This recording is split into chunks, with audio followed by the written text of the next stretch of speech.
ओम जय श्री वासुदेवाय नमः। आप सभी भक्तजनों का मेरे इस YouTube चैनल पर बहुत बहुत स्वागत है। पिछली वीडियो में हमने श्रीमद् भागवतम के पहले स्कंद के पहले अध्याय को किया था और आज इस वीडियो में हम अध्याय 2 पर चर्चा करेंगे। भक्तजनों, पहले अध्याय में नैमिषारण्य के मुनियों ने श्रील सुत गोस्वामी से 6 प्रश्न पूछे थे और इस अध्याय में वे एक एक करके उनके उत्तर देंगे। रोमहर्षण के पुत्र उग्रश्रवा यानी श्रील सुत गोस्वामी ने ब्राह्मणों के सम्यक प्रश्नों से पूर्णतः प्रसन्न होकर उन्हें धन्यवाद दिया और वे उत्तर देने का प्रयास करने लगे। श्रील सुत गोस्वामी ने कहा, मैं उन महामुनि श्रील सुखदेव गोस्वामी को सादर नमस्कार करता हूँ जो सबके हृदय में प्रवेश करने में समर्थ है। जब वे यज्ञोपवीत संस्कार अथवा उच्च जातियों द्वारा किए जाने वाले अनुष्ठानों को संपन्न किए बिना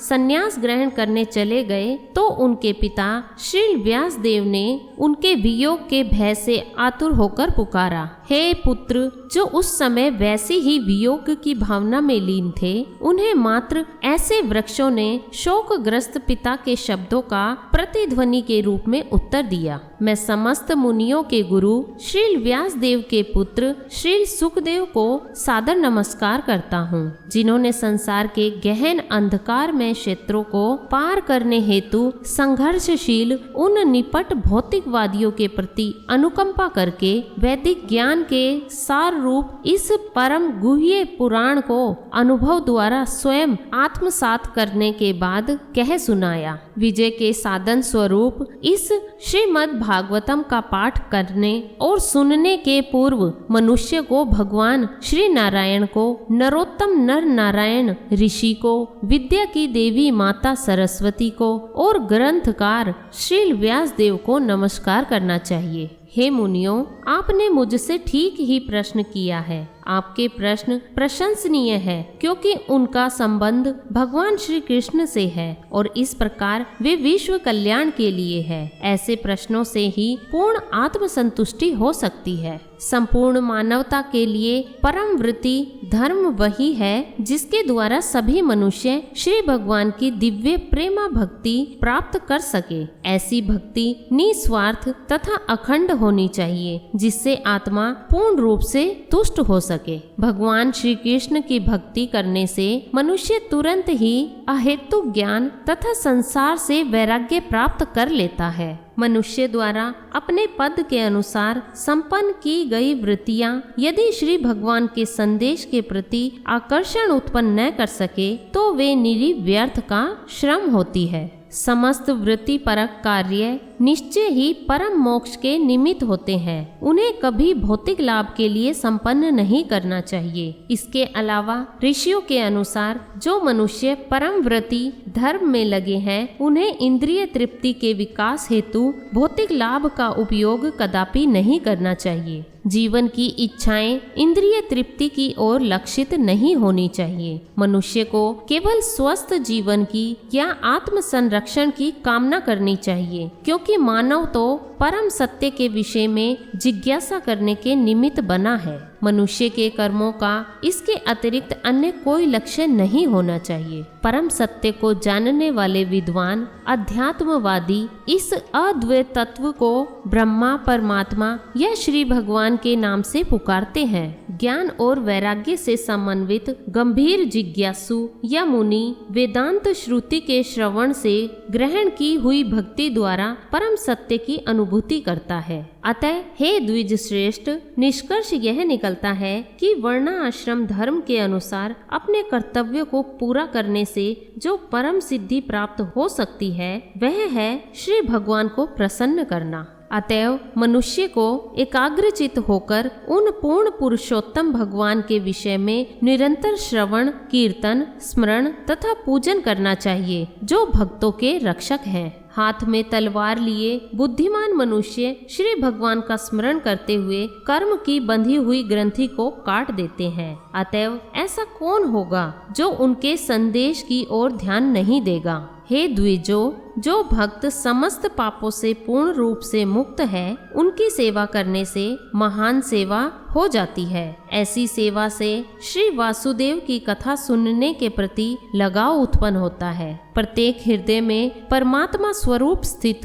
तथा सत्यनिष्ठ भक्तों के हितकारी भगवान श्री कृष्ण उस भक्त के हृदय में भौतिक भोग की इच्छा को हटाते हैं, जिसने उनकी कथाओं को सुनने में रुचि उत्पन्न कर ली है, क्योंकि ये कथाएं ठीक से सुनने तथा कहने पर अत्यंत पुण्यप्रद है। इसलिए हे भक्तजनों, आप सभी से निवेदन है कि आप बहुत ही ध्यान पूर्वक कथाओं को सुने। श्रीमद् भागवतम की कक्षाओं में नियमित उपस्थित रहने से तथा शुद्ध भक्त की सेवा करने से हृदय के सभी कष्ट लगभग पूर्णतः विनष्ट हो जाते हैं और उन पुण्य लोक श्री भगवान में अटल प्रेमा भक्ति स्थापित हो जाती है, जिनकी प्रशंसा दिव्य गीतों से की जाती है। ज्यों ही हृदय में अटल प्रेमा भक्ति स्थापित हो जाती है, प्रकृति के रजोगुण तथा तमोगुण के प्रभाव जैसे काम, इच्छा तथा लोभ हृदय से लुप्त हो जाते हैं। तब भक्त सत्व गुण में स्थित होकर परम सुखी हो जाता है।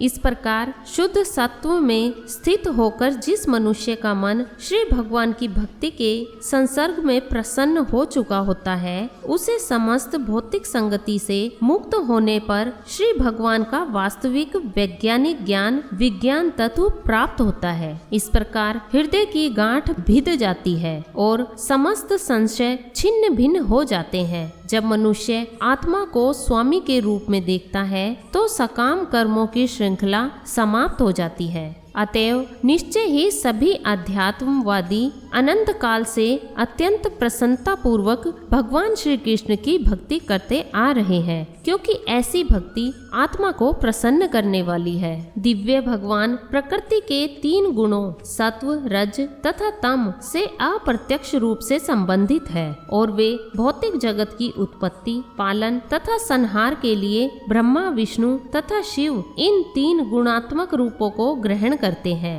इन तीनों रूपों में से सत्व गुण के स्वरूप श्री विष्णु से सभी मनुष्य परम लाभ प्राप्त कर सकते हैं।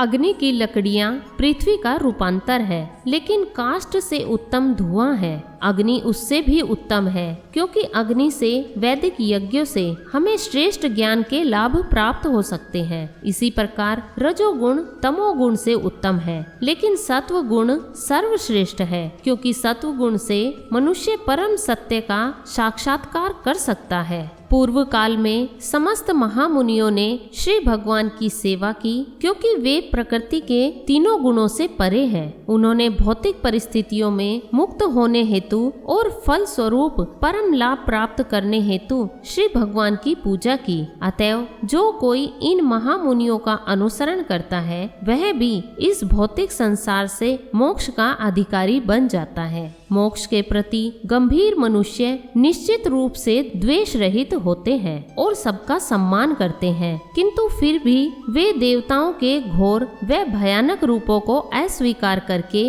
केवल भगवान श्री विष्णु तथा उनके स्वांशों के कल्याणकारी रूपों की ही पूजा करते हैं। जो मनुष्य रजोगुणी तथा तमोगुणी है, वे पितरों, अन्य जीवों तथा उन देवताओं की पूजा करते हैं जो सृष्टि संबंधी कार्यकलापों के प्रभारी हैं, क्योंकि वे स्त्री, धन, शक्ति तथा संतान का लाभ उठाने की इच्छा से प्रेरित होते हैं। प्रामाणिक शास्त्रों में ज्ञान का परम उद्देश्य पूर्ण पुरुषोत्तम परमेश्वर श्री कृष्ण है। यज्ञ करने का उद्देश्य उन्हें ही प्रसन्न करना है। योग उन्हीं के साक्षात्कार के लिए है। समस्त सकाम कर्म अंततः उन्हीं के द्वारा पुरस्कृत होते हैं। वे परम ज्ञान है और समस्त कठिन तपस्याएं उन्हीं को जानने हेतु की जाती है। उनकी प्रेम पूर्वक सेवा करना ही धर्म है। वे ही जीवन के परम लक्ष्य है। इस भौतिक सृष्टि के प्रारंभ में उन श्री भगवान श्री वासुदेव ने अपने दिव्य पद पर रहकर अपनी ही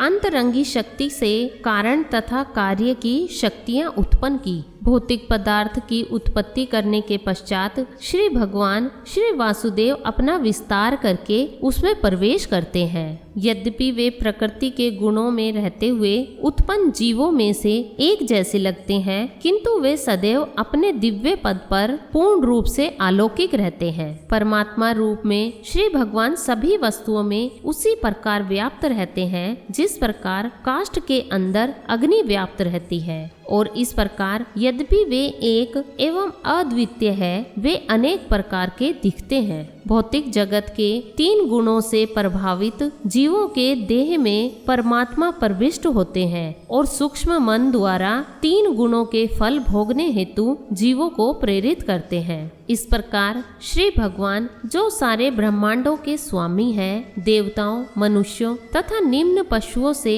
आवासित सारे ग्रहों का पालन पोषण करने वाले हैं, वे अवतरित होकर शुद्ध सत्व गुण में रहने वालों के उद्धार हेतु लीलाएं करते हैं। भक्तजनों, इस प्रकार श्रीमद् भागवतम के प्रथम स्कंद के अंतर्गत दिव्यता तथा दिव्य सेवा नामक दूसरे अध्याय के भक्ति वेदांत तात्पर्य पूर्ण हुए। आप सभी भक्तजनों से मेरा निवेदन है कि श्रीमद् भागवतम की सभी कथाओं को नियमित रूप से सुने। यदि कथाओं को बीच बीच में से सुनेंगे तो कुछ समझ नहीं आएगा। कथाएं अच्छी लग रही हैं तो कमेंट बॉक्स में हरे कृष्णा जरूर लिखिए और जाने से पहले वीडियो को लाइक करना ना भूलें। मिलती हूँ अपनी नेक्स्ट वीडियो में। ओम जय श्री वासुदेवाय नमः।